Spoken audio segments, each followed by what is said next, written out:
Next is Howard Nemo, who I met through a group called We Are Change Connecticut. They were first promoted on the Alex Jones channel, on the Alex Jones show, through a man named Luke Radowski, who was supposedly the founder of the We Are Change group. So my ex-wife Rachel was looking on the internet and found out that there was a We Are Change of Connecticut. And she called them up and they said that they had meetings at the Waterbury Mall in the food court. So we attended a few of the meetings and I quickly saw that these appeared to be professional activists. That was my first impression. That was my first idea in the year 2011. I thought that they were professional activists that had been hired by, let's say, the Republican Party to create a platform, to create a buzz in the independent media or the underground media like the Alex Jones channel. Around 2011, I was still kind of in the dark about how the world was run. So one of the agents of the MK Ultra program who masqueraded as an activist for the We Are Change group called We Are Change Connecticut was this person named Howard Nemo. Hi, I'm Howard Nemo of We Are Change Connecticut with continuing coverage of the massacre at the Sandy Hill Elementary School in Newtown, Connecticut. Our hearts are still heavy as information pours in. This is the medical examiner's report on the children. First of all, on behalf of my wife. So Howard Nemo showed up at a protest that the We Are Change Connecticut had in Hartford, Connecticut at the state capitol. And he had a camera with him. So he was supposedly into documenting the event.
Let's see what your sign says, Eliza. Are you talking about the private banks that assume control of our economy? I was going to, but she did run. I wanted to run, but give those poor people their money back because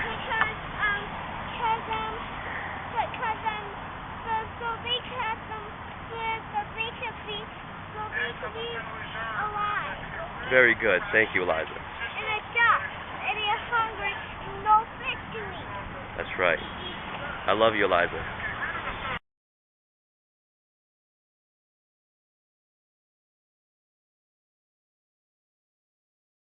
So Howard Nemo, he was later identified as the actor Dominic Lombardozzi.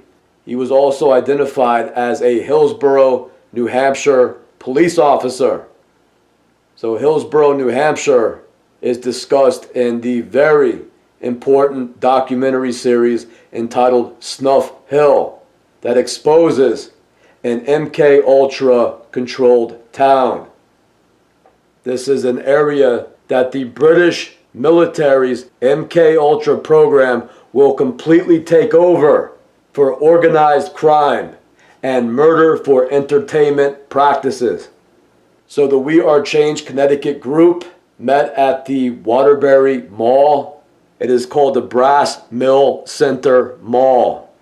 And their job was to surround me and essentially go on to target me through the MK Ultra program.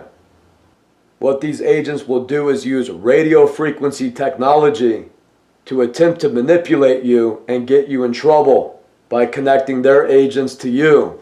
And a big part of that practice is getting to know the target.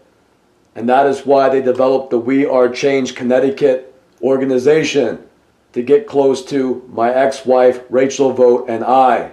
Because a short time later, I was arrested following an altercation at a bar. So I believe that the whole thing was set up by the MK Ultra program, including all of these agents like Howard Nemo that I met through the We Are Change Connecticut group. It's the same thing as these CIA fronts that masquerade as philanthropists or charitable organizations. They will also masquerade as activist groups that you will join, and they will do whatever they can to get you in trouble, quite often using the methods of the MK Ultra program. In my case, they created an altercation at a bar that escalated due to the fact that I was intoxicated and I was not thinking rationally. Since that time, I have been sober. I haven't touched a drop of alcohol since 2011, and right now is Wednesday, July 2nd, 2025.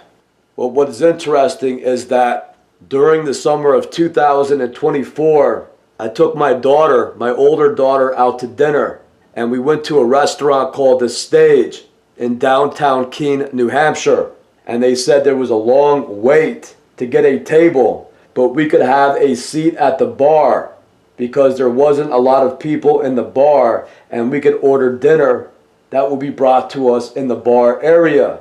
And I said, my daughter is only 18 years old, and they said that's okay. So we had a seat at the bar, we ordered our meals, and a short time later, Howard Nemo, also known as the actor Dominic Lombardozzi, he entered with another individual, and he appeared somewhat intoxicated, and he tried to start a conversation with me. And when I politely ignored him, I kind of answered his question short and to the point, and then turned away from him and began speaking to my daughter. He put his hand on my knee and patted my knee twice as if he was some old lady. So if somebody is intoxicated, that might provoke a problem. That is why it is very important to stay sober when you are being targeted by the MK Ultra program. I would recommend never drinking, especially if you are being targeted by the MK Ultra program. So I just ignored him, but he was attempting to provoke a negative response from me. So this is what agents of the MK Ultra program are trained to do. That is why it is very important to exercise through cardiovascular activities every day, especially before you go out in public or go to an event, because the MK Ultra program employs police officers such as Howard Nemo, who are trained to approach targets and attempt to start fights or altercations in order to arrest the target. These are plainclothes police officers who are trained to cause problems. By working out definitely removes a lot of the stress and negative energy that will build up in you due to the MK Ultra program directing radio frequency energy at you almost continuously.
next is the agent who I knew as Greg Orban.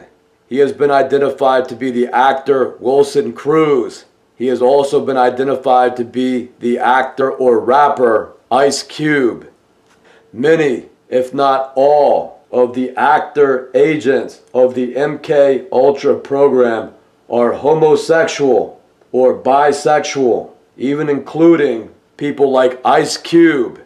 Ice Cube was supposedly a gangster, a gang member from Los Angeles before he landed a record deal, I think with the rap group NWA.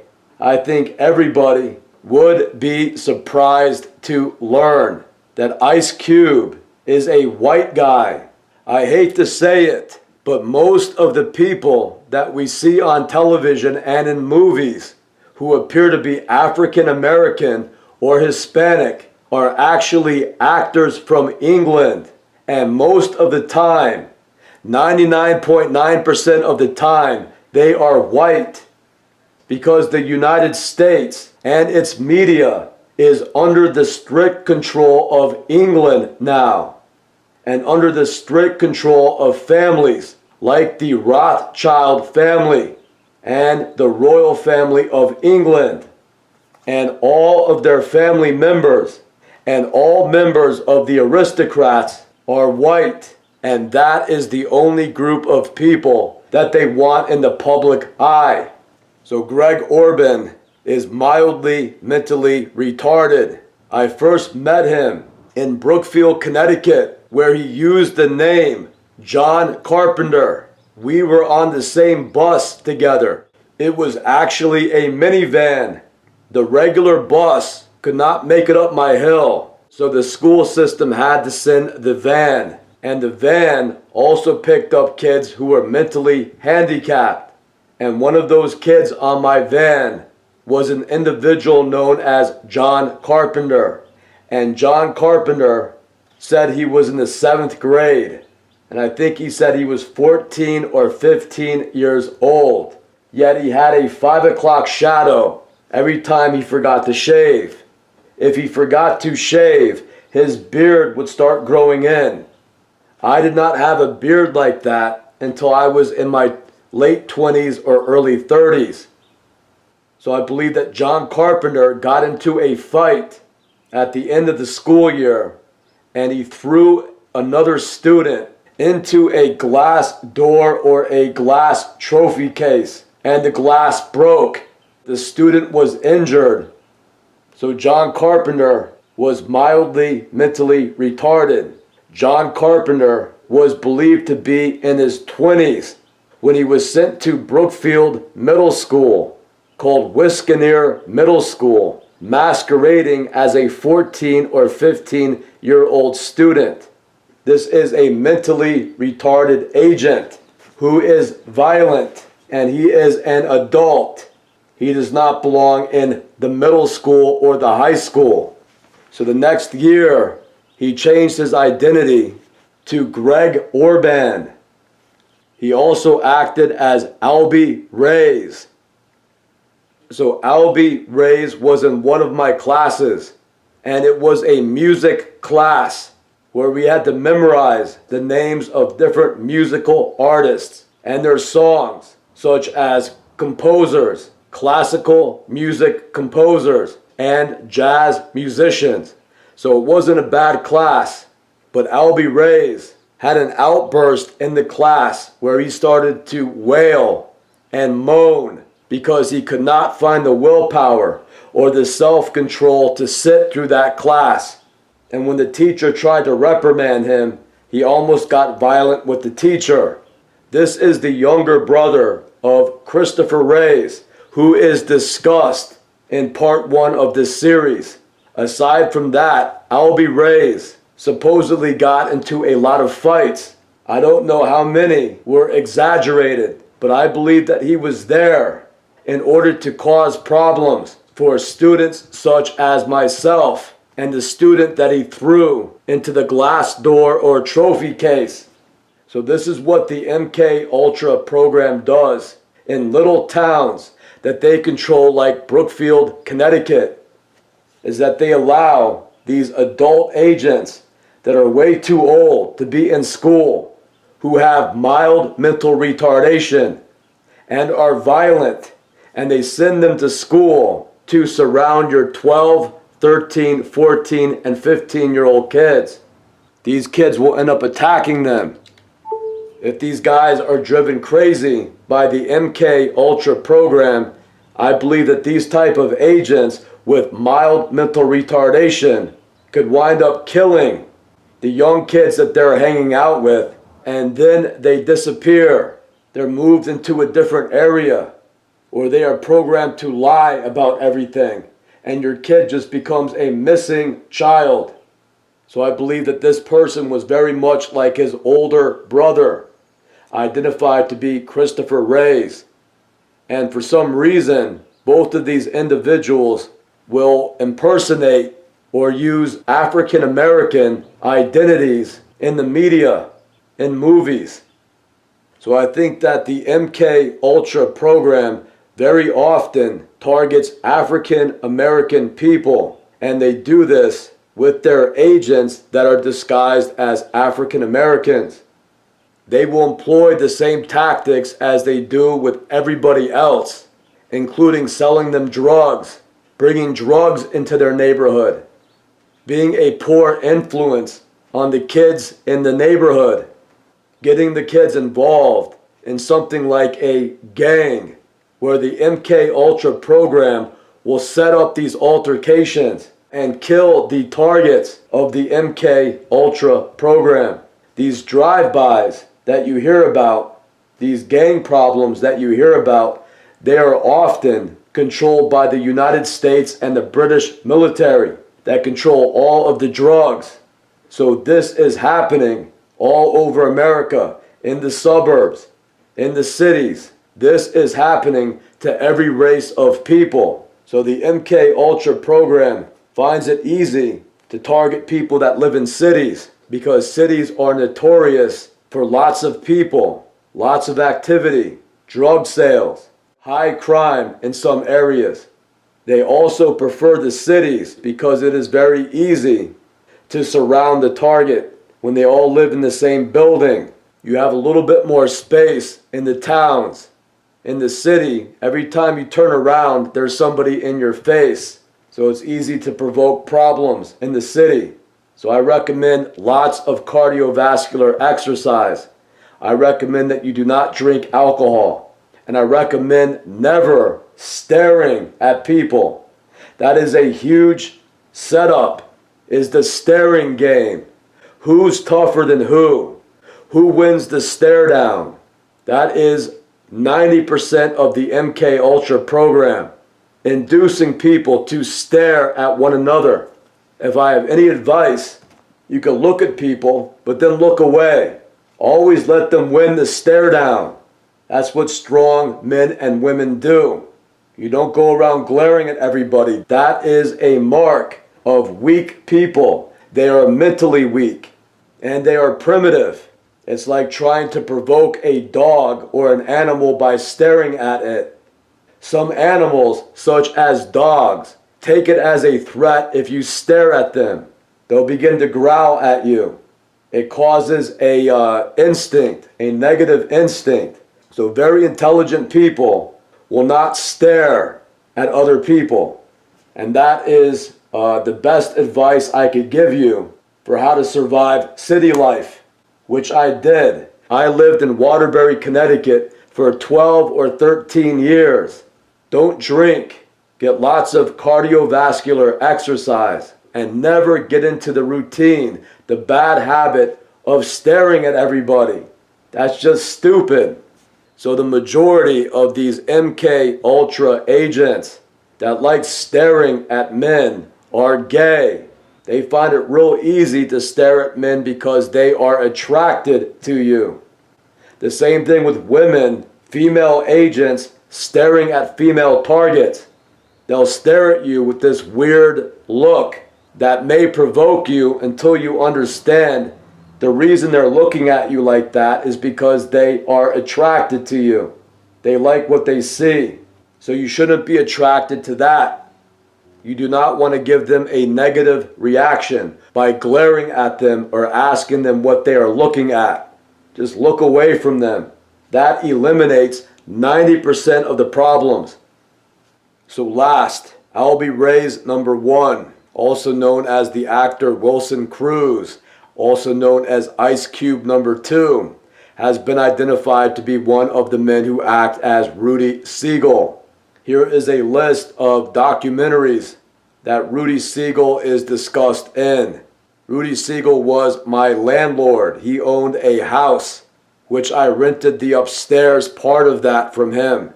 I met him in Waterbury, Connecticut when he acted as a contractor who helped us renovate our condominium. So far, there has been several men identified who acted as Rudy Siegel, and Christopher Reyes, who is discussed in part 1 of this series, was also known as Rudy Siegel number 2. So Albie Ray's number 1, also known as Greg Orban, Kevin Gardner, and John Carpenter. He is one of Christopher Reyes' doubles in the MK Ultra program, as both men act as Rudy Siegel.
an agent that I knew as Mike Babcock, and he is one of the men who act as Leonardo DiCaprio. I think he moved to Brookfield our sophomore year of high school, and he was in one of my classes, and he was also on my bus. I did not like riding the minivan to school, so I would walk all the way down to the main road to catch the regular bus to school. And he was on that regular bus. And the thing was, on both the bus and in our classroom, he looked and he acted like an angry robot. He had a dead look in his eyes, and he was always frowning. His mouth was always closed, and he was frowning. And he would sit right behind the bus driver. He would sit in the seat right behind the bus driver. And in our class, he would sit in the desk right in front of the teacher's desk. And he would dress something like a new waiver. His hair was a little bit longer than the average student at Brookfield High School. And he would wear clothes that suggested that he was into alternative music, something like a punk rocker or a new waiver. So also on that bus were his two stepbrothers named Sean and Dave Keller. And I think it was their senior year, and it was their last year in school. So anyway, I think I tried to strike up a conversation with Mike Babcock about music. I was always interested in music, and I think he wore a couple t-shirts that had alternative bands on them. So I asked him a question about the t-shirt that he was wearing. And then a week or two later, he switched his desk so that he was seated next to me. So I began to talk to him a little more. And the weird thing is this, his personality changed 100%.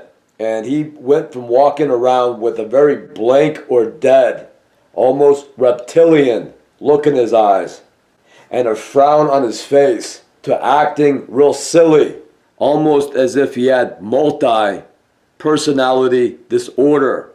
He switched personalities and he became this very talkative and silly kid who was always joking around. Before that, he wouldn't say anything. So what this tells me is that he was an agent of the MK Ultra program. And like many of them, they do not have much of a personality. And they are very angry people. And they are mildly mentally retarded. They are slow. They have mental problems.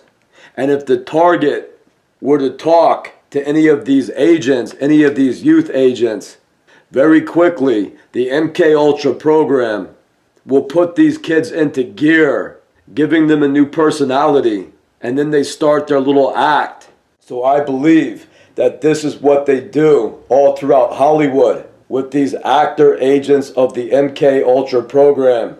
When they put them into movies, they switch personalities because normally they are not like the characters that they portray in the movies. So this is a photograph of Michael Babcock, Greg Orban, and a girl named Michelle Noah. She went by Mickey Noah. And they came over my house after school one day. And Greg Orban, who I spoke about previously, and Mike Babcock both acted strangely. So Greg Orban was supposedly a musician. And I think that he played more than one instrument. I believe that his main instrument was guitar. So I used to take guitar lessons, but I never really learned. But I had an acoustic guitar in my room. So as soon as Greg Orban saw the guitar, he picked it up and he sat down on the bed and he stared at the guitar. He acted like he was getting ready to play the guitar. But then he just looked down at it as if he didn't know what to do. And I think I asked him, "What's wrong?" And he said, "Your guitar is not in tune."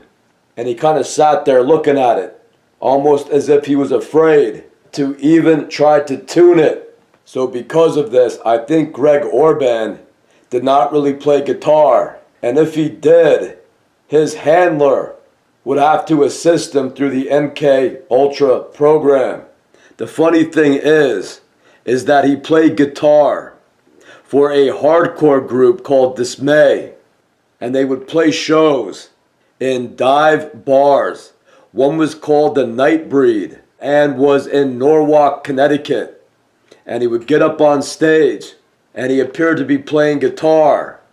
So quite often they will either use a double, they will use a look-alike agent who knows how to play guitar, act as Greg Orban on the night of a show.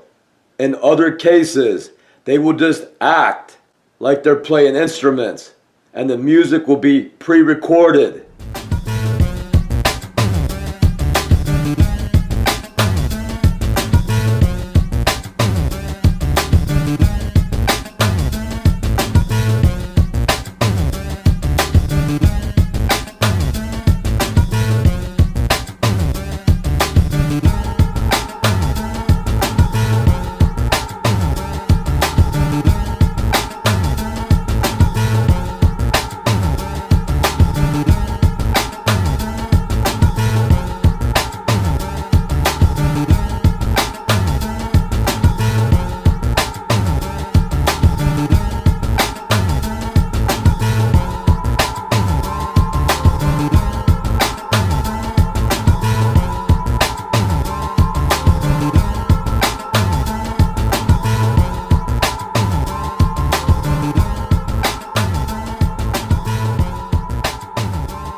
So like I said, Mike Babcock, also known as one of the men who act as Leonardo DiCaprio, also known as Rusty Nelson, he was also there. And what he did is he went into the bathroom and he found a bottle of alcohol, and he said something about his ear being infected. He had earrings, but he walked around holding this bottle of alcohol with that blank look in his eyes again. Like I said, he lost it for a little bit when he went into character, possibly to attempt to befriend me. And as soon as I asked him if he wanted to hang out after school one day, and we wind up at my house, the first thing that he does is go back into this reptoid mode, this kind of detached, robotic personality with this cold, dead look in his eyes as he walked around with a bottle of alcohol, not saying much. And so I think they stayed there for maybe only a half hour. I'm pretty sure that we had two cars, that I drove my car and Michelle Noah drove her car. So I think after about a half hour, they said that they had to get going, and they got into Michelle Noah's car and they drove off. But at this point, both of my parents worked. They had an antique store that my stepdad ran, and my mother was a substitute teacher at Danbury High School, so nobody was home when we got there. So like I said, Greg Orban is a mildly mentally retarded man who was probably in his mid to late 20s when he acted as a high school student at Brookfield High School in Connecticut.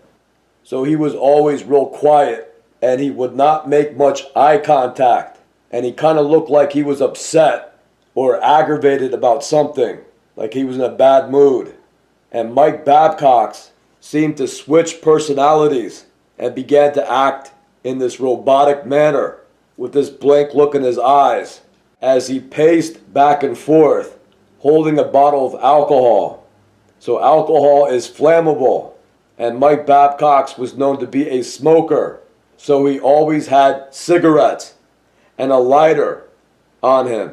So this is not too good for somebody like a teenage kid who has become a target of the MK Ultra program, to have these people over who are believed to be in their 20s or early 30s. And I was 16 years old. And I think a big practice is for them to use agents that are older, in their 20s and 30s, to approach younger kids as friends while masquerading as younger people too. And they then wait for the MK Ultra program to use radio frequency technology to induce in them rage, which will often switch their personality. Sometimes they will black out, and an older handler, like a serial killer, like Robin Gecht, or Ted Bundy, or Jeffrey Dahmer, or John Wayne Gacy, will then be connected to them and will either influence or completely take over their behavior. And if it is not an older agent of the MK Ultra program, quite often it will be an alien. It will be something that resembles a demonic possession. That is what these agents of the MK Ultra program are used to. Switching.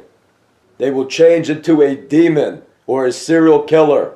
Rage will fill them. Out of control bloodthirst or rage will fill them, and they'll begin to attack their target.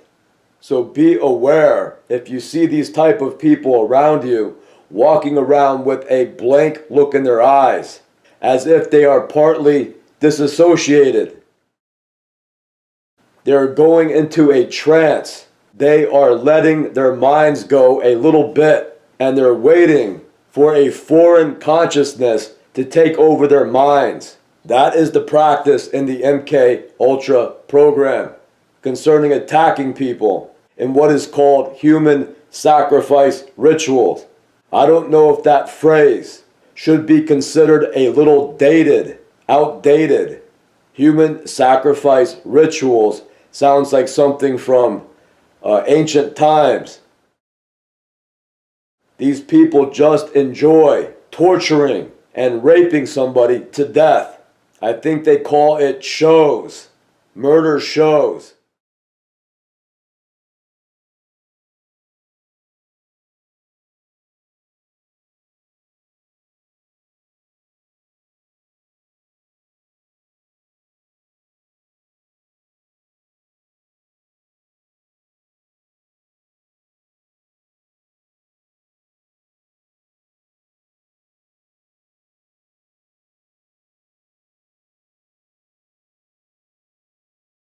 So Mike Babcock, also known as the actor Leonardo DiCaprio, also known as Rusty Nelson, who was interviewed having knowledge about the information that was covered in the Conspiracy of Silence documentary.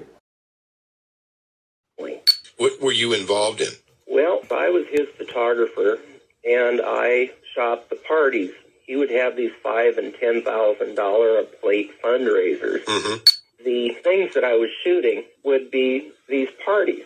Lo and behold, he had another photographer that was shooting the kiddie porn, the gay porn, the snuff films. Snuff films. I did say snuff films. That's where they would actually kill somebody. Okay. And have it on film. They would sell the tape to these wealthy business people for tremendous amounts of money. This is where I got approached on various occasions to do these things, and I wanted no part of them. Mm-hmm. And one person of which was the late Hunter Thompson. Really? So Hunter Thompson approached you about doing a snuff film? Yep. Okay. He was introduced to me by Larry King, and he offered me $100,000 to shoot a snuff film. Or actually, Larry offered it to me, but it was through him. Yeah. Larry really pressured me to do it, and I wouldn't do it. So both Greg Orban, Mike Babcock, and Michelle Noah were all walking around with a blank look in their eyes. Greg Orban looked a little bit agitated. Mike Babcock, his eyes looked dead. And Michelle Noah seemed to be a little bit more friendly, but maybe that was her job to kind of regulate the other two. So Michelle Noah has been identified as one of the women who acted as Gwyneth Paltrow. But like all of these agents of the MK Ultra program, they changed their personality and they changed their appearances and they go on to act under hundreds of different actor names. She is going to be the same type of person as Greg Orban, also known as the actor Wilson Cruz, also known as the rapper Ice Cube #2, and Michael Babcock, also known as Leonardo DiCaprio #1. So if they weren't able to do this in Brookfield, that may have been the reason for Mike Babcock to invite me to go with him when they moved to Massachusetts.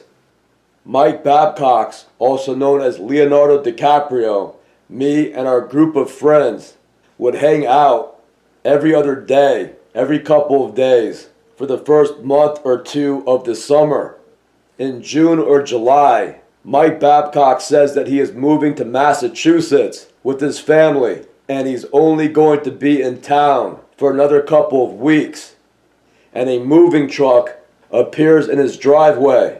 And then I get into an argument with my girlfriend named Petra Gaudiosa, and we break up, and I'm in a bad mood.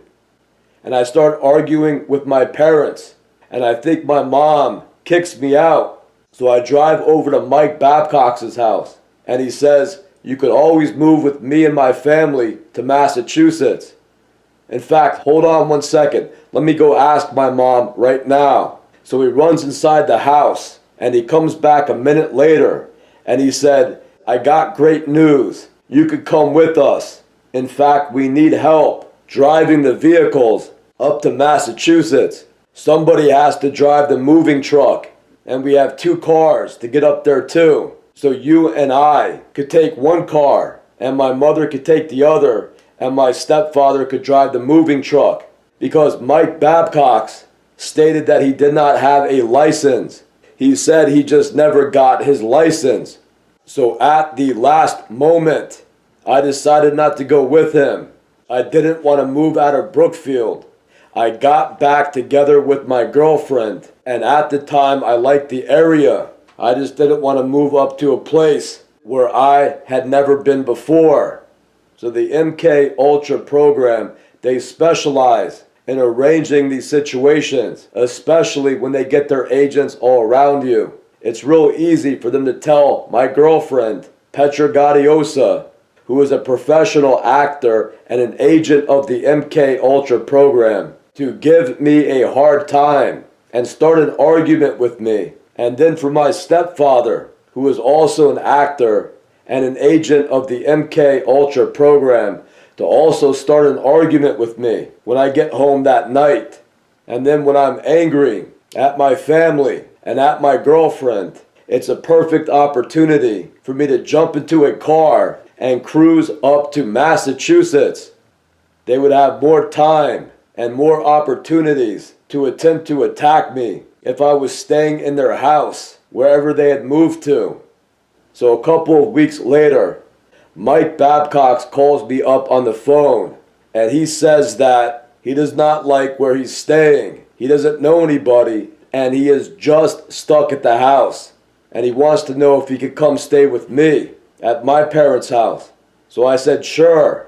My mother and my younger brother had just gone to California for the summer, for the rest of the summer. So it was just me and my stepfather at the house. So Mike Babcock took a bus from Massachusetts to Danbury, the bus station in Danbury, Connecticut. And I picked him up, and he began to stay at my house.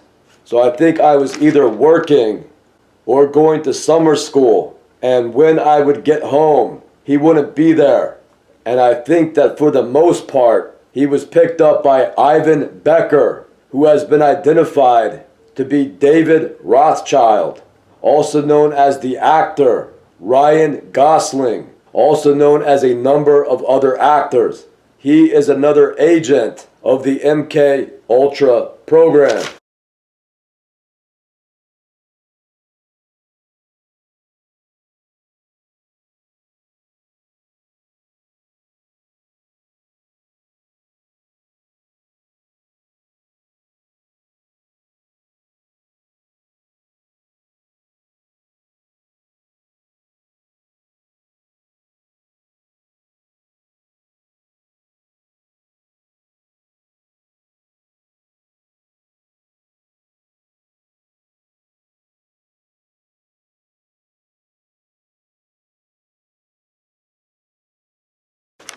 So Mike Babcock, also known as Leonardo DiCaprio, number one, stayed at my house for about a month or a month and a half.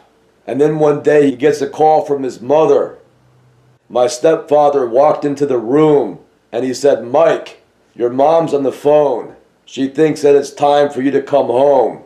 You've stayed with us too long." So Mike goes into the other room to talk with his mother on the phone. And I had a camera and I waited for a minute or two. Then I walked into the room and I took a picture of him. And this is that picture. For quite a while, I would always buy the disposable cameras. They were cheap. And I bought a packet that had 4 or 5 of them in it. So I would snap pictures from time to time. So I do not know what inspired me to go take this picture at that time, but I did. And this is the look on his face. So if you look at him, and it's kind of blurry, but if you zoom in on his face, he looks a little bit scared about something, almost as if he's done something wrong.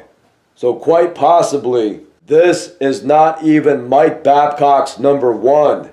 This is another youth agent of the MK Ultra program. This may be one of his brothers, Sean or Dave Keller, disguised as Mike Babcock. So that was in the year 1992. That was the summer of 1992.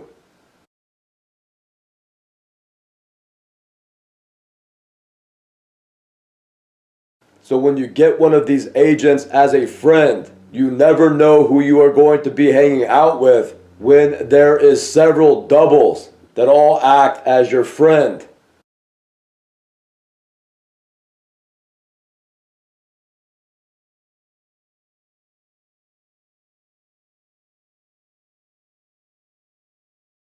So this is what the MK Ultra program does. They use a series of lookalikes to all represent a single identity. This is what they also do in Hollywood. Every well-known actor that you know about, there's going to be several agents that use that name, that act under that name.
And then you'll X out of this top. We can help you right here, sir. Thank you. I do not have my account number today. You Because it's dormant, so she hasn't used it in 6 months or one.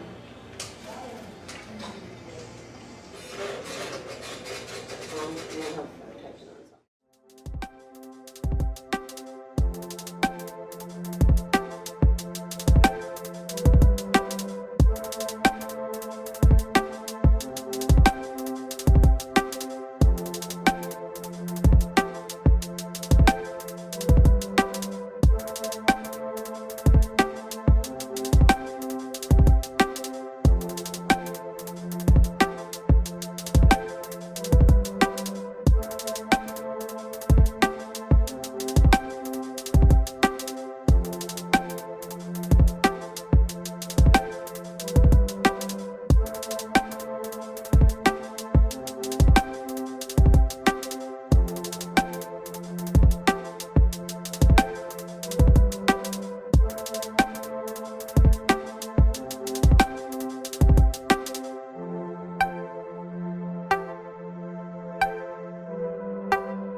So this next report is on my uncle, and his name is Terry Winters. So Terry Winters married my aunt Nancy. She's my mother's youngest sister. So I met him in the late 80s or early 90s sometime. So I guess I was around 13 or 14 years old when I first met him. And I would usually go to California in the summers. My mother, my brother, and I would fly out, and I was visiting my grandparents in California. They live in Anaheim, California. So I was at my grandparents' house, and my aunt still lived at home with my grandparents, her parents. And she invited her new boyfriend over to the house, and his name was Terry. And I remember sitting in the living room talking with him, and he seemed all right at first. And he was telling me a little bit about his high school years. And he asked me if I was in a gang, and I told him that I wasn't. And I said, well, what about you? Were you in a gang? And he said, I used to hang around with gang bangers a little bit in high school, but I've long outgrown that sort of thing. And so he had tickets to an LA Clippers game, a basketball game. So my aunt and myself went with Terry. He drove us into LA, and we went over to see an LA Clippers game. So that was my first experience with Terry. He seemed like an all right guy. I liked the fact that he made an effort to sit down in the living room and have a discussion with me when he first met me. So he seemed social and he seemed all right. But as you will hear, as this report goes on, his personality changed, to say the least. So Terry worked with his brother. His brother had his own business, and it was a telecommunications business. And he told everybody in our family that he installed phone systems in large corporations. So I do not remember much happening concerning Terry Winters until I was about 19 years old. So again, I'm not exactly sure of the date, but it was around 1995. And I guess I was around 19 years old. And so it was summer, and my aunt said that Terry's brother owned a jet ski. And she asked if I wanted to go jet skiing with Terry. And I told her, yeah, that sounded good. So the plan was made that Terry would come pick me up one morning around 9 o'clock in the morning at my grandparents' house. So he shows up about 9 or 10 o'clock in the morning, and he was driving a small truck or an SUV, I believe. And we drove to a city, and I do not remember what that city was. And we had to go pick up the jet ski at his brother's shop, at their company's shop, where they had their telecommunications office. So I do not remember the name of that city, but their company was located in a commercial office park, an industrial park, and it looked like a storage facility that had dozens of garage bays that you could rent out for your business. So I remember that we drove to this industrial park, and there was nobody out. All the garage doors were shut. I don't remember seeing any signs on any of the bay doors. It was very empty. I've been to a couple of these industrial parks, and oftentimes they have mechanics garages in some of them. Oftentimes they have places where electricians or plumbers work out of. So there's constantly people going in and out with company trucks. They might have the bay door open. Customers might be coming and going. But what I remember is that the whole place was empty. And it reminded me of a storage facility with all these closed garage bays. And basically it was a ghost town. Nobody was there but us. So he pulls up to one of these garage bays, and I do not remember seeing a sign on the outside of the front door or the garage door. I don't remember seeing a sign on any of the garage bays there. So he goes into the regular door, and then he waves me in. And the inside of their shop was completely empty. There were no tools. There were no workbenches. There were no shelves. There was no equipment. The whole place was completely empty. So it was an elongated bay in that they had a garage bay in front, and then it kind of stretched back into a longer section that I guess people would have workbenches and different tools and supplies in the back of their garage bay. It was a very big garage, but the place was completely empty except for a jet ski on a trailer. And I said something to him about it. I said to Terry, "Where's all your tools?" And he responds, "The guys took the work trucks and they're out on a job right now. So at that point, a man walks out, and I assume that it is his brother, because that was who Terry said that we're going to go meet, his brother, at their shop. So his brother walks out, or an individual walks out, and I remember that he looked nothing like Terry. And I wouldn't say that he's exactly yelling, but he was raising his voice, and he looked enraged. His face was completely red, and he was almost shaking, and he was infuriated. And they began to argue a little bit about something, and I can't remember what they were saying, but they were talking about somebody, and they were being very vague. And the conversation was more or less that Terry failed to do something as far as the customer goes, and this enraged his brother. So his brother kind of glared at me, and he never said hello, and he was just fixated on Terry and yelling at Terry, and then his brother storms off. So Terry looked a little bit confused, and he was looking down. So I just kept my mouth shut, and I didn't say anything because I did not want to embarrass him or ask him a bunch of questions. But I thought it was unusual that his brother didn't walk out and say, "Terry, could I see you in the other room for a minute?" Or just walk out and be cordial to me. "Hey, how you doing? I'm so-and-so, Terry's brother." It seemed to me that if they had a problem, maybe his brother would have contacted him sometime in the morning before he arrived there, and they could have discussed this on the phone and not directly in front of me. But it appeared as if something bad happened right at the moment that we were walking into that garage. Something didn't go as planned, and this enraged his brother to the point that he almost lost control, and the only thing the guy could do was come out and start yelling at his brother. So we were kind of standing around the jet ski that was on a trailer, and like I said, there was nothing else in the whole shop. So off to the side was a door. It was an opening, and that opening led to a back office and a little storage room. So we kind of walked through the opening, and I looked in the room, and there was an office, and that they had a desk and a telephone on the desk. It was this plain metal desk with an old-fashioned phone on it, and I think it was a push-button phone with a cord on it. But other than that, the office was completely empty. There wasn't a computer on the desk. There wasn't a bunch of paperwork and junk all over the top of the desk. There wasn't a file cabinet. There wasn't a coffee maker. There wasn't a microwave. And the whole scene was kind of funny because this was supposedly a telecommunications office, a telecommunications company that specialized in installing phone systems in large corporations.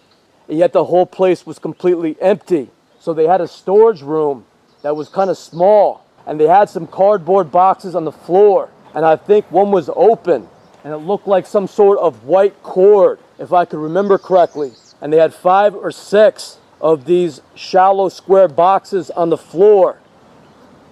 So at that point, Terry backs the truck into the bay, into the garage, and he hooks the jet ski trailer to the back of his truck. And then we go to a nearby lake, and once again, I do not remember what town we were in or what lake we were going to. I don't know California too well at all, and he was driving, so I really do not remember those details. So he was real quiet on the way to the lake, and I decided not to ask him any questions that might embarrass him, so I was real quiet.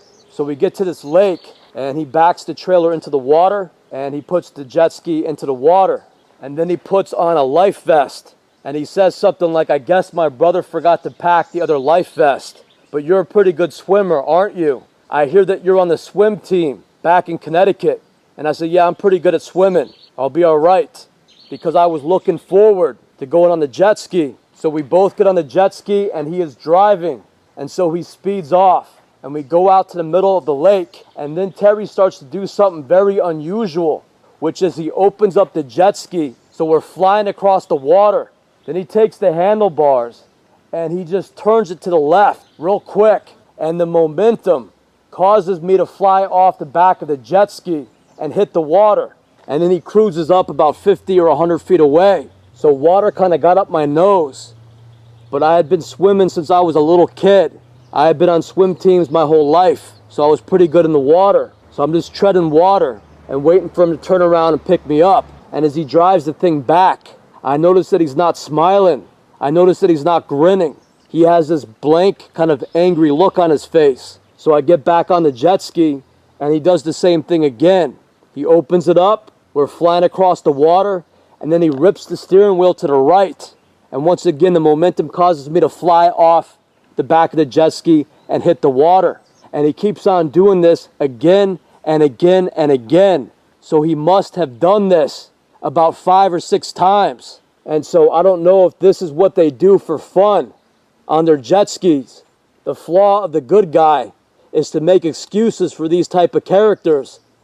And in my mind, it was like maybe he's kind of bored of jet skis and this is what him and his brother do for fun. Or some sort of hazing thing where he wants to play rough a little bit. But I'm getting slightly irritated at this point. So I get back on the jet ski and I wait for him to do it again. He's flying across the water and then he does the same thing. So this time I hang on to him and I pull him into the water with me. And we both go flying off the jet ski and we hit the water. And he didn't like that. So we have to go swimming back over to the jet ski. And we get back on. And then we start going across the lake again. And he waits for about 5 or 10 minutes this time. And then he does it again. And again I hang on to him and I pull him off the jet ski into the water. So we swim back over to the jet ski. And we get back on the jet ski. And then he starts cruising across the water. And he doesn't try to throw me off the jet ski for a little bit longer this time. We start cruising around the lake for about 5 or 10 minutes, and he tries it one more time.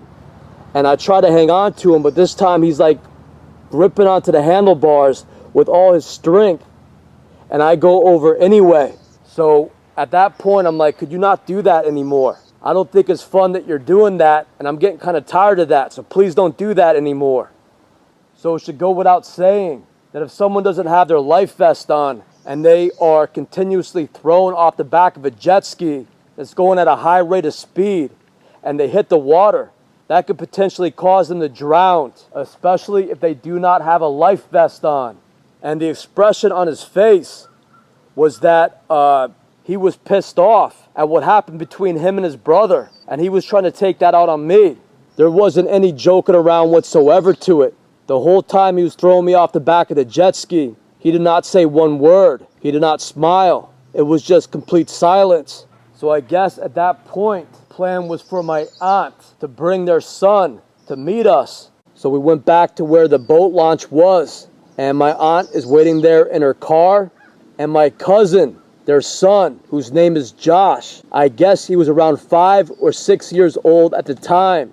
For some reason, the plan was for my aunt to drop their son off at the lake later. And he had his little life jacket on, and he sits in front of his father on a jet ski. And I get on the back of the jet ski, and I remember thinking, I wonder if he is going to try to drive the jet ski all crazy again and get us all thrown off. But this time he drives the jet ski like a normal person, and he drives the jet ski carefully around the lake. And it is a lot more pleasant to drive a jet ski around without getting yourself thrown off the side of the jet ski every 5 or 10 minutes by this psychotic maniac with a blank look on his face. So at that point, I realized that something was kind of wrong with Terry, but I guessed that he was pissed off due to what happened with his brother. So my grandfather let me borrow a videotape, and it had some family videos on it. Now what is weird is that there is a family party on New Year's Eve over my aunt's house, and her name is Kathy, and her husband's name is Eric Marrow, and I spoke about them in part 20 of this series. So they're having a Christmas Eve party, and my grandparents are over, and also my Aunt Nancy, her husband Terry is there. It took me 3 days to put lights on. I just like. Because she's got all and it's not just one on her brain. Lights up. Hi, Dad. Lights up. Hi, Dad. Lights up. Hi, Dad. Lights up. Hi, Dad. Where did you start? How do you know I'm taking your picture? You started because he was smiling. No, it's at the bottom. No, these lights are really cool. Have you seen these lights? I can set them as fast as I want them. Zoom it in. Are you? Oh. We never had that many lights in our tree.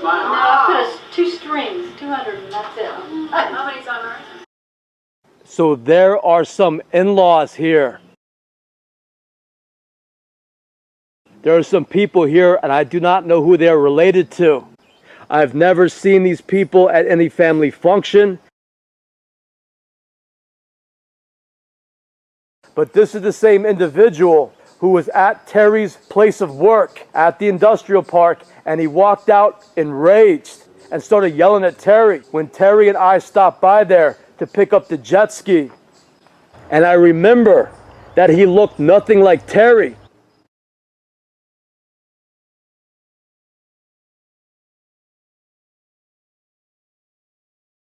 Each strand of how you want it to go. Oh, you have a choice of how fast the lines go? Oh, do it all the different ways. Let me See, see. this is solid. At one line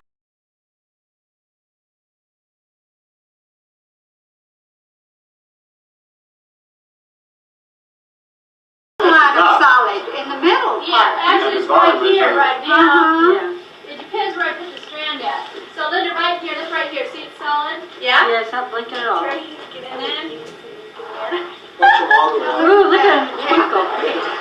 Yeah, That's our luck. So also on that tape is video of Christmas Day, and it's taken place over my grandparents' house. Okay, now that's it. Merry Christmas to you.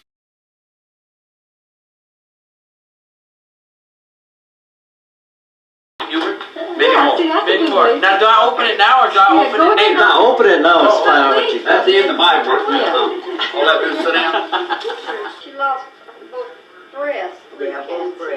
But she wants to be home with her family. You know, they're older people now, and he needs to get some young starlets again.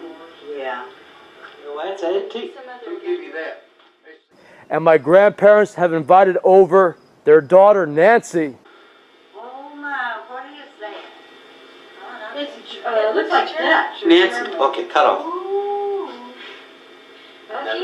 Show that belly. Oh, Show that belly. We're going to zoom in. How about cut off? That's not very good. That ain't all he got. It looks like Dutch still or German. Real old now. Oh. What is it, Nance? Looks like Dutch to me. Wow. they gave me a couple books to read to our baby. Let's see what it is. Goose and the Golden Treasury of Classic Fairy Tales. What do you say? Thank you, Ollie. They're beautiful. Oh my goodness. Because it's a mighty big gift. Oh my goodness. Look at how About that pretty. We saw this. Thank you, Daddy. We saw this. Let's see. Where were we? We were at Look, bird. shopping one day. Bird in the nest. I told her about she wouldn't have had no bird to kept her. Hey, Grandma, let me see. And my grandparents have invited over their daughter Nancy. Nancy's husband, Terry Winters. Strapping tape. Chief, get your pocket knife there. Al, get your jean opener. She's here. You guys use strapping tape. I'll put it away for next year. No, don't do it now. I was afraid I was going to get caught. Anyway, it's got a surprise. Yeah, I have any. You did? One of them Mine, now everyone is has to mine. see The other too. side where I drive, I've made a hole in the drive. I've made a hole in the drive. I've made a hole in the drive. I've made a hole in the carpet. My Mine too with a heel. Yeah, it's caught my Bought me a chicken baseball caught. cap. I got to change Oh, mine. cow. Oh, the University of Bears. Something you needed. Yeah, that's It's a hat. something you needed, wasn't it? Perfect. I'll leave it here so I don't use your hat no more. Oh, I'm not going to try it. I'll mess up my hair, dude.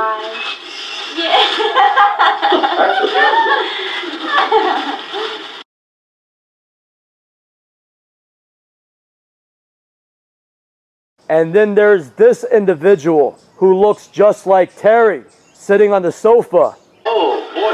Again, up there. Oops. Merry Christmas.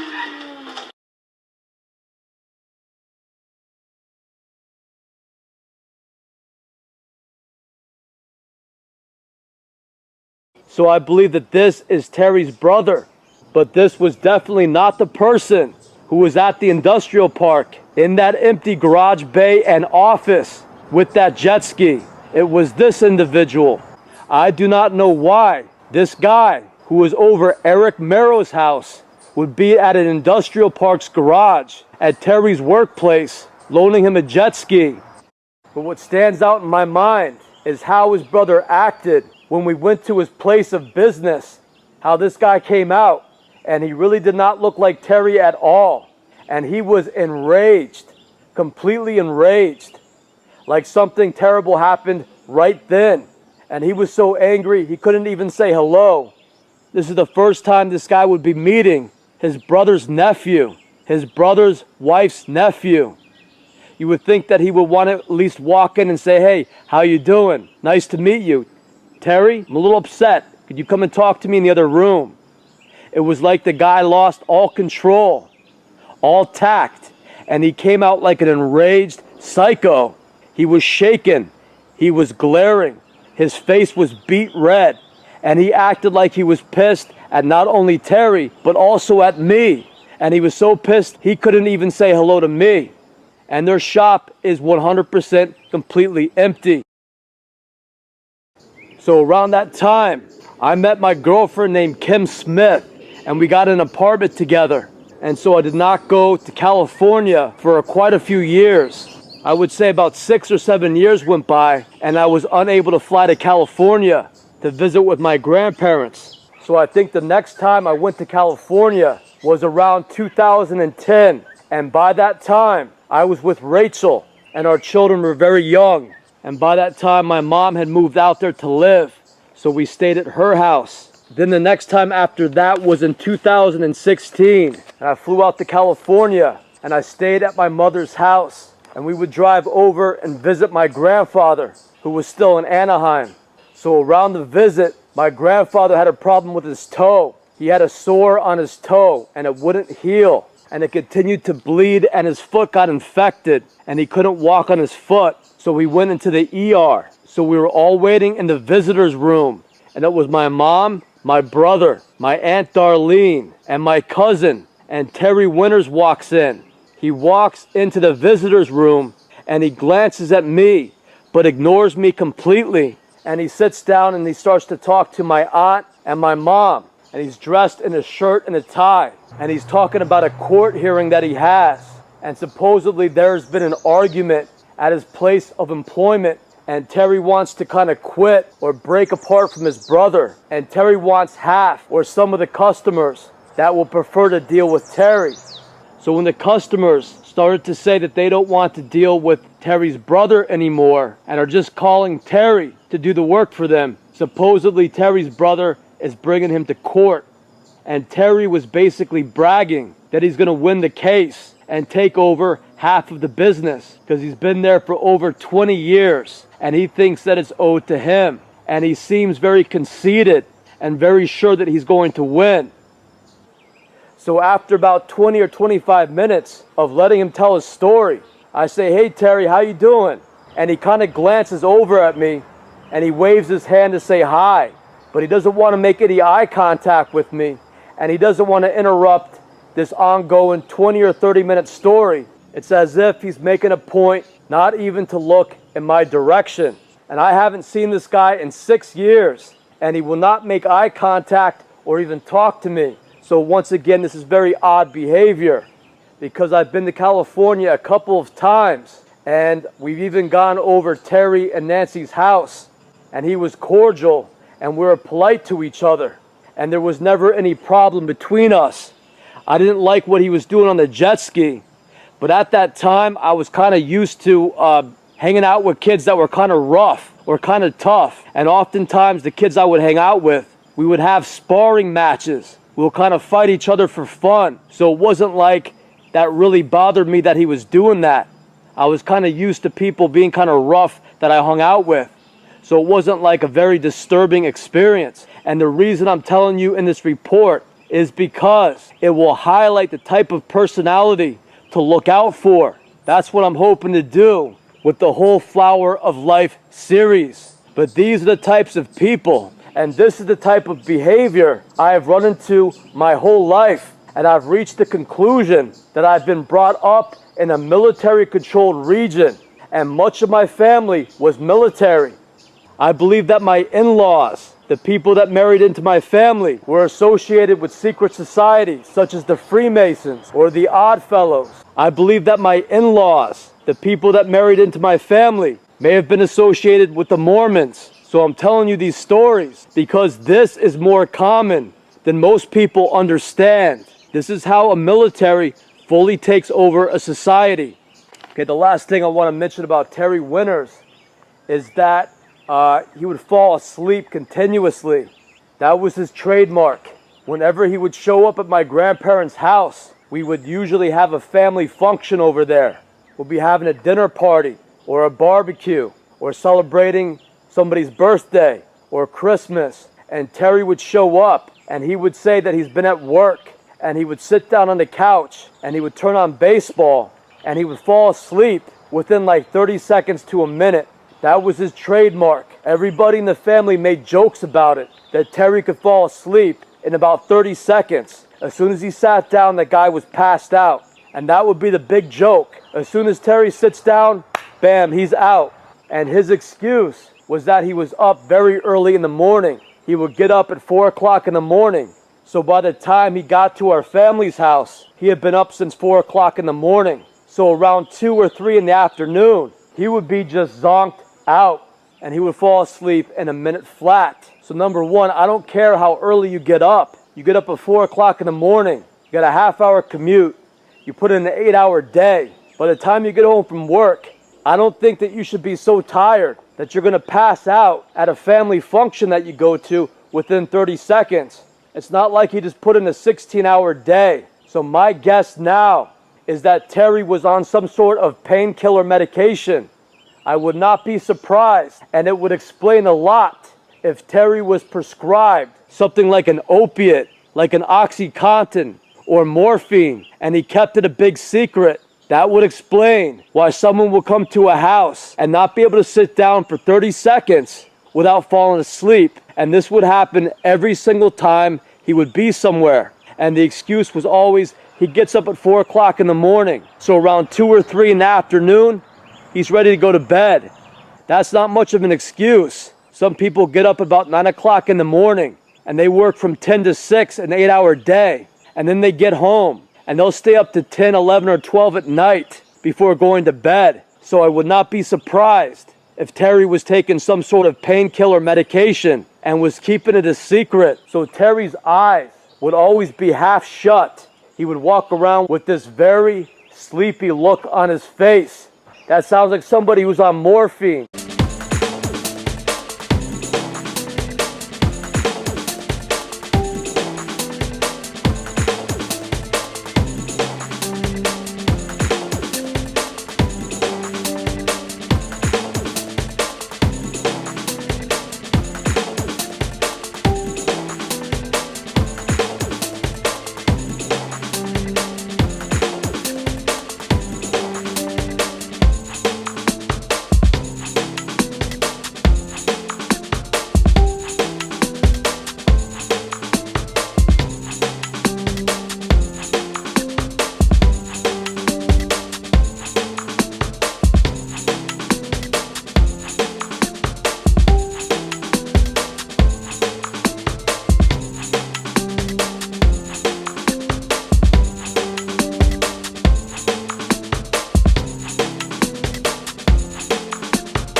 So Rudy, who do you think put this together here?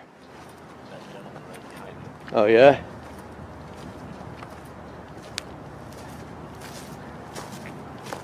Hey buddy, how you doing?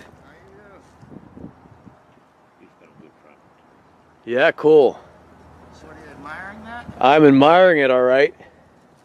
I'm a carpenter. I'm a carpenter. You are, huh? Yeah. Just like Jesus. Yeah.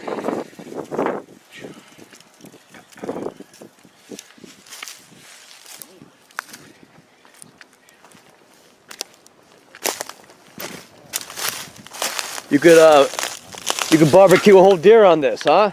Huh? You could barbecue a whole deer on this, huh? Pigs is what we do usually. Ah, pigs on that, huh? Yeah. Yep. Oh yeah. I can have one of these? Like that? Yeah. Okay. Cool. I'll give them all to her or whatever she wants. Oh, here's this thing. I don't think that'll fit your thing if you want to try them right away or whatever. But I got bigger ones than Thomas. You know what I mean?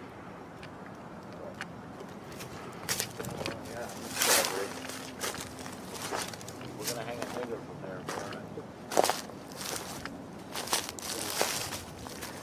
What is that? Used to be a bridge over there, bro? That's the pond and that's a dam over there. No, that was like a shed for the boat. Oh, the piers? Yeah. Yeah, I had a big tarp shed over that. Oh, cool. 24-foot boat when it was in better shape. Yeah? Yeah, it's got a Corvette engine in it and blue. Cool. Me or him? Uh, That closet hut like thing. yeah, you want that as payment? Well, how much you want for it? I don't know. It's worth like $500-600 new. So Probably even more. Bonzo huts? yeah, I don't know what the make is. I think that it was $500 or $600 though. That's cool. I thought you gave it to me already, dude. I don't remember giving it to you, bro. I can't afford to buy it because I need travel money to go see Sam.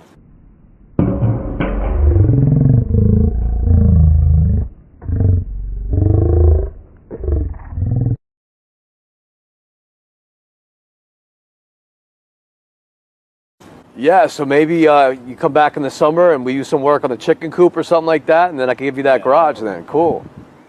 But I kind of need to bring it back. Yeah, totally.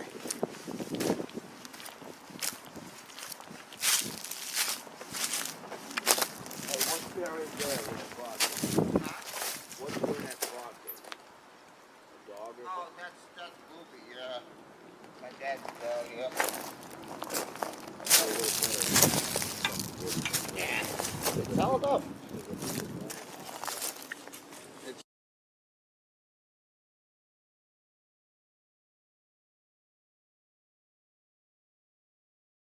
It's held up for a long time.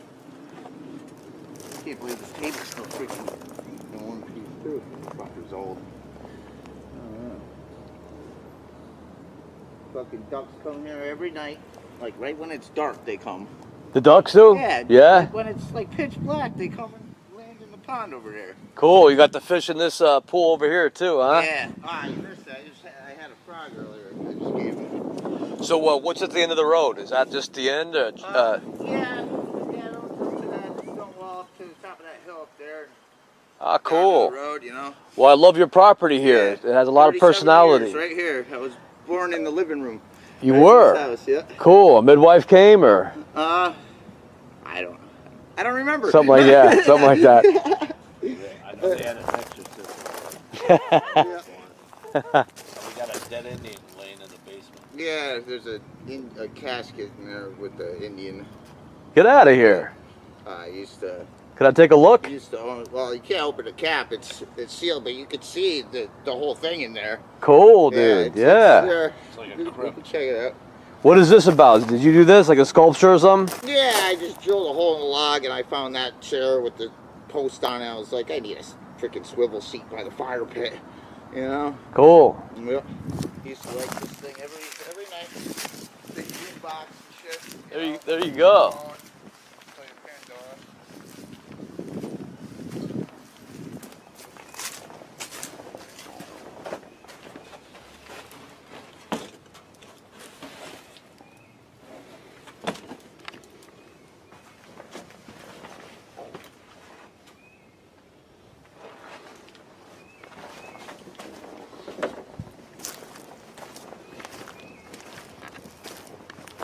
You got chickens in there, bro? Not this year. I had to take the coop down and shit.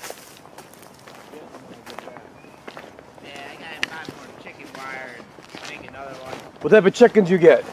Rhode Island Reds. Yeah? Yeah. Those are best for eggs, right? I like them the best, yeah. Yeah, better than I don't like the white ones, you know.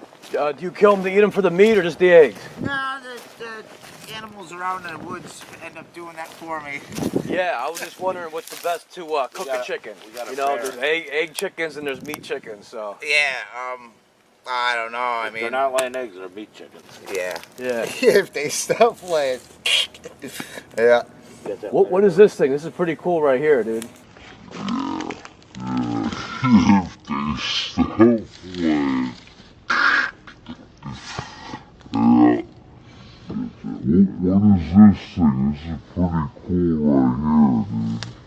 Oh, that thing? It was just some wood that I had. I was gonna prop it up and have that part over there suspended 8 feet up, like right here with the V coming back. And then I was gonna put a little ridge on it and just make a roof. So, because when it starts pouring rain, I still want to chill here, but I don't want to get wet. Yeah. Because the rain comes and then it's gone. Fire still lit, didn't go out. Fucking coals are this deep, you know. So I had those canopy things that are laying over there, but they're cheesy. You know, the canopies, the pop-up ones, you know. Right. Back in August, I'm gonna have a big party out here. Nice, dude. Am I invited? Yes. Cool. And you got a cool fountain over there too, huh? Yeah. Is that still working or not really? We haven't ran it. I mean, me and my parents all moved out, and my nephew lived here for like 4 years, and you know, I didn't do the pool or nothing, so I was like, you know what? That's a fucking fish pond with that liner. Right. I'm not buying a new liner, neither is my dad, you know. I'm gonna have a fundraiser party to buy a liner. They're not that expensive. I mean, they gotta put down. No, I don't think so. No, I think they're cheaper than that. It's just rubber. I mean, then again, a green tarp's pretty expensive too. That's gotta be more expensive than a green tarp. So you stay inside too in the house?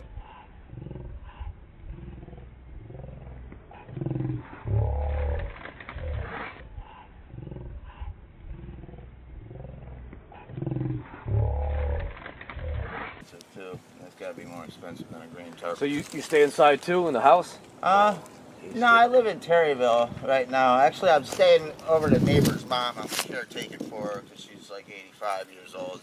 So I make sure she eats and takes her pills and stuff. She's like a second mom to me, so. Think we can go to Burger King? Yeah, definitely, You know? definitely.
take a ride down and come back. Or the northern. Yeah, yeah. Can I see the inside real quick, just to see where you've been living? What was your name again, dude? Justin. Justin. Pleasure meeting you, Justin. You? All right. I'm John. John. Yeah. All right. Cool. Cool. I'll be here when you guys get Cool. Hey, I don't let my mail blow away. I'll bring it over to you.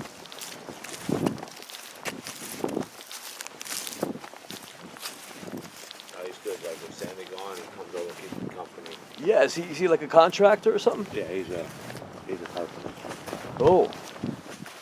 We can't. Neither of us can find any work. Yeah, it's rough with the economy, bro. Yeah, so. Oh, I heard Chase. Did you come in? Didn't you? No, I never came in here, bro. Got your washer out here. Where's your clothesline? It's right outside the door. Ah, Chase. You don't even know, baby. Hello. Hello, baby. You remember me or no? Come here, skinny. You remember me? Chase, get the hell out of my face. Hey. I keep on calling her Evie. What's your name again? Nikita. Chase, no. Nikita, you remember me or no? You remember me or no? Do you remember? Oh. I'm glad you're still kicking, Nikita. Yeah, she's on her way out. You got a wood burning stove too, huh?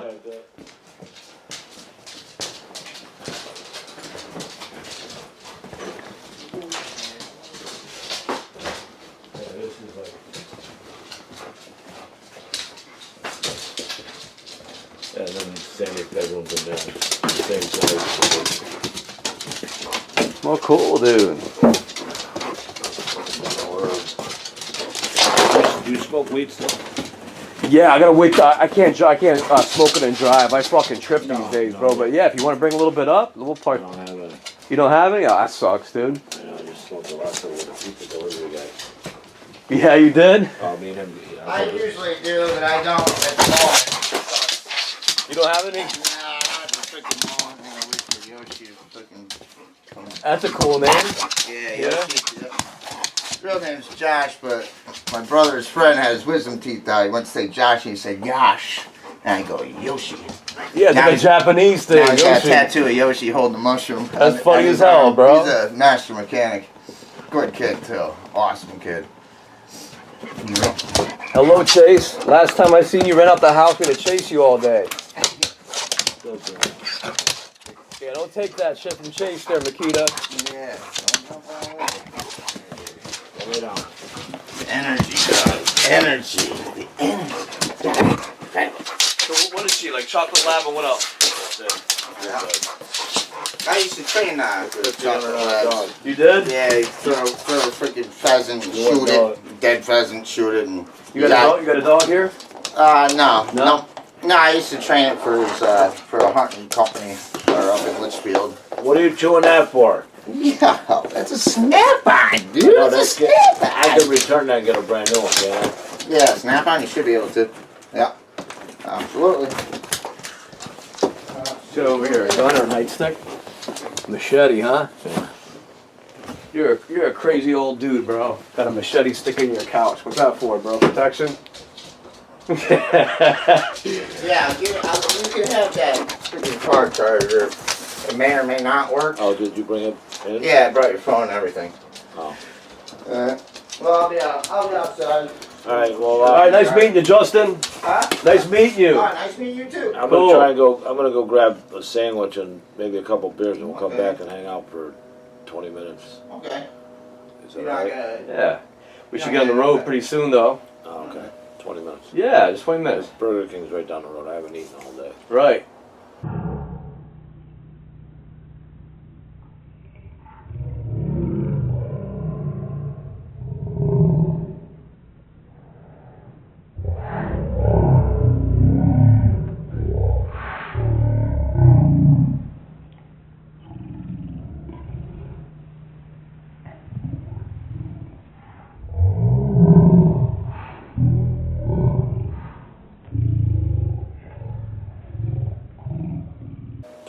Yeah, just 20 minutes. Burger King's right down the road. I haven't eaten all day. Right. So, where's your room? Here. Could be. Could be because the dog's pooping here. Sometimes. Maybe something got in the walls. Whose shit is all this? Sammy. Fishing. Cool. So, Those all yeah. If you don't mind, I'll take it right now.